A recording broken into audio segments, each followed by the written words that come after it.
Well, President Trump said yesterday, truly great meeting with President Z. That's the problem. I mean, so much is hyperbole. You never truly great. Like everybody said, that meeting couldn't happen. It happened. And they said it couldn't be done, and it was done. I mean, everything is like people. I got up this morning. People said I couldn't open the door, and I opened the door. Okay, it was the greatest door opening I've ever seen.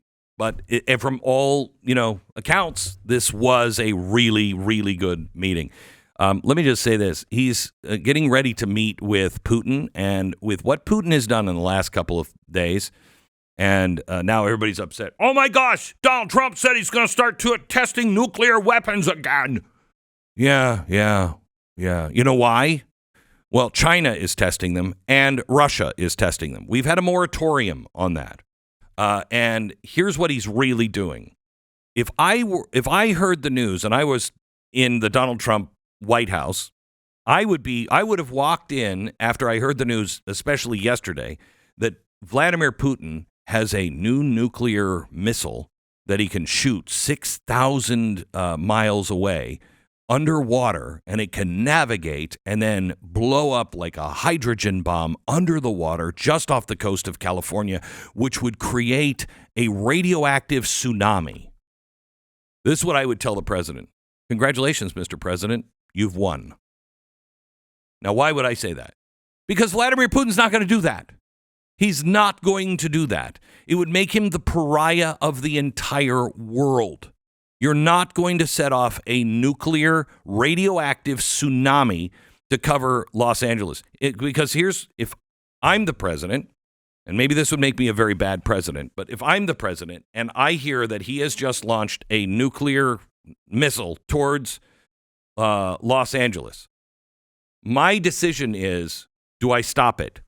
Yes, I do everything I can to try to stop the missile from hitting. Do I respond before it hits? All conventional wisdom is, you got to launch now, Mr. President. You have to launch now. Now, maybe this makes me a very bad president. I don't know. I think it probably does. But I would say, no, I'm not launching. Let it hit. And then I'm going to say to the rest of the world immediately after it hits, this man just buried Los Angeles, killed all of these people by launching a missile, a hydrogen bomb, underwater. God only knows what it's done to the environment, but here's what it's done to people, and here's what it's done to Los Angeles. I give the world an hour before I respond. I don't want a nuclear war, because we all know what that means. But the rest of the world, you need to condemn him, and he needs to go on trial for crimes against humanity. Nothing warrants that kind of abuse of nuclear weapons. That's what I would do as president, because I know the rest of the world would not be kind to anyone who launched a nuclear weapon at the West Coast.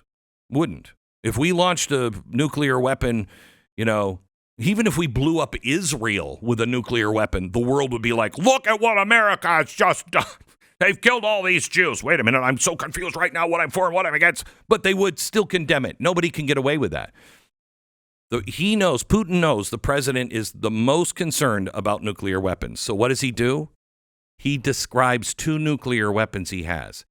He's pulling out there's nowhere to go from there. What are you going to do next? I'm going to blow up the moon?